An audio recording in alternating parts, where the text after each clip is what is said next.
আসসালামু আলাইকুম ওরহমতুল্লাহ। সম্মানিত ভাই, আশা করি সবাই আল্লাহ তাআলার মেহেরবানিতে ভালো আছেন। আজকের ভিডিওতে সৌদি আরব থেকে ছুটিতে দেশে গিয়ে নির্দিষ্ট সময়ের মধ্যে ফিরে না আসলে নতুন ভিসায় কিভাবে আসবেন তা নিয়ে আলোচনা করব ইনশাআল্লাহ। সৌদি আরব থেকে ছুটিতে দেশে আসার পর যদি আপনি নির্দিষ্ট সময়ের মধ্যে ফিরে না যান, তাহলে আপনার উপর সৌদি আইন অনুযায়ী একটা নিষেধাজ্ঞা আরোপিত হয়। এই পরিস্থিতিতে নতুন ভিসায় আবার সৌদি আরবে ফিরে আসার উপায় নির্ভর করে মূলত দুটি বিষয়ের উপর। মূল নিয়ম ৩ বছরের নিষেধাজ্ঞা। যদি কোনো কর্মী এক্সিট বা রিএন্ট্রি ভিসায় সৌদি আরব থেকে নিজ দেশে যান এবং ভিসার মেয়াদের মধ্যে ফেরত না আসেন, তাহলে সৌদি পাসপোর্ট অধিদপ্তর জাওয়াজাত তার উপর স্বয়ংক্রিয়ভাবে ৩ বছরের জন্য নিষেধাজ্ঞা জারি করে।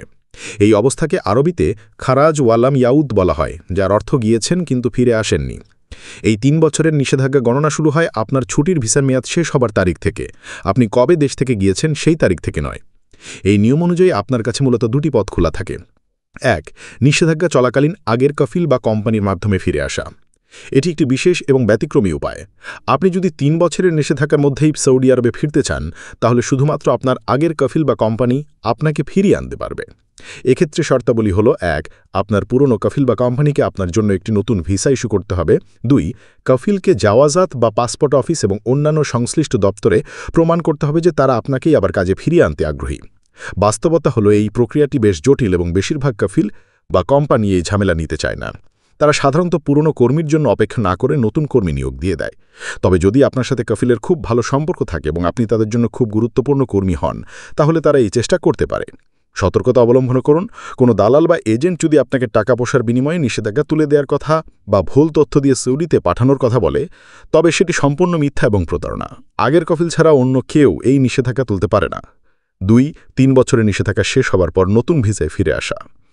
এটি সবচেয়ে সাধারণ এবং নির্ভরযোগ্য উপায়। আপনার ছুটির ভিসার মেয়াদ শেষ হবার তারিখ থেকে সম্পূর্ণ ৩ বছর পার হয়ে গেলে আপনার উপর থেকে খারাজ ওয়ালাম ইয়াউদ নিষেধাজ্ঞাটি স্বয়ংক্রিয়ভাবে উঠে যায়। এরপর আপনি সম্পূর্ণ নতুন একজন কর্মী হিসেবে যে কোনো নতুন কোম্পানি বা কফিলের ভিসায় সৌদি আরবে আসতে পারবেন। ধাপসমূহ: ১. নিষেধাজ্ঞার মেয়াদ শেষ হবার নিশ্চিত করুন। আপনার ছুটির ভিসার মেয়াদ কবে শেষ হয়েছিল সেই তারিখ থেকে হিসাব করে দেখুন ৩ বছর পূর্ণ হয়েছে কিনা। ২.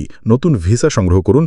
সৌদি আরবে কোনো নতুন কোম্পানি বা কফিলের সাথে যোগাযোগ করে আপনার জন্য একটি নতুন কাজের ভিসা সংগ্রহ করুন। ৩. বাংলাদেশে ভিসা প্রসেসিং। নতুন ভিসা হাতে পাওয়ার পর বাংলাদেশে সৌদি দূতাবাস নির্ধারিত নিয়ম অনুযায়ী গামকা মেডিকেল সম্পন্ন করুন। মেডিকেল আনফিট হলে আপনি যেতে পারবেন না, ফিট হলে আপনার পাসপোর্ট ভিসা স্ট্যাম্পিংয়ের জন্য জমা দিন।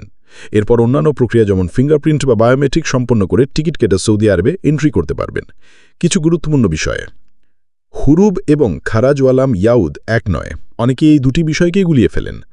হুরুব হল ইকামা থাকা অবস্থায় কফিলের অজান্তে পালিয়ে যাওয়া। হুরুব থাকলে সৌদি আরবে প্রবেশ করা প্রায় অসম্ভব। আর খারাজ ওয়ালাম ইয়াউদ হল ছুটিতে গিয়ে ফিরে না আসা। এর নিষেধাজ্ঞা শুধুমাত্র ৩ বছরের জন্য। দালাল থেকে সাবধান হবেন। অনেক অসাধু এজেন্ট নিষেধাজ্ঞা তুলে দেওয়ার কথা বলে বা ভুল তথ্য দিয়ে টাকা হাতিয়ে নিতে পারে। নিশ্চিত না হয়ে কারোর সাথে আর্থিক লেনদেন করবেন না।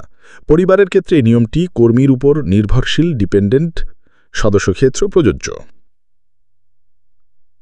সারসংক্ষেপে সহজ উপায়: আপনার ছুটির ভিসার মেয়াদ শেষ হবার পর ৩ বছর অপেক্ষা করুন। এরপর যে কোনো নতুন ভিসায় কোনো ঝামেলা ছাড়াই সৌদি আরব আসতে পারবেন। একমাত্র ব্যতিক্রম, যদি ৩ বছরের আগে আসতে চান তাহলে শুধুমাত্র আপনার পুরনো কফিলই আপনাকে নতুন ভিসা দিয়ে ফিরিয়ে আনতে পারবে, অন্য কেউ নয়। আশা করি এই তথ্যগুলো আপনার কাজে আসবে। কোনো পদক্ষেপ নেওয়ার আগে সবকিছু ভালোভাবে যাচাই করে নেবেন। প্রিয় ভাই, আর কোনো কিছু জানার থাকলে আমাদেরকে কমেন্টস করবেন, ইনশাল্লাহ অ্যান্সার দেওয়ার চেষ্টা করব। ভিডিওটিকে শেয়ার করে দিবেন। ইনশাল্লাহ নতুন কোনো তথ্য সমৃদ্ধ ভিডিও নিয়ে আবার আসব। আল্লাহ আপনাদের সার্বিকভাবে ভালো রাখুন। আসসালামু আলাইকুম ওয়া রাহমাতুল্লাহ।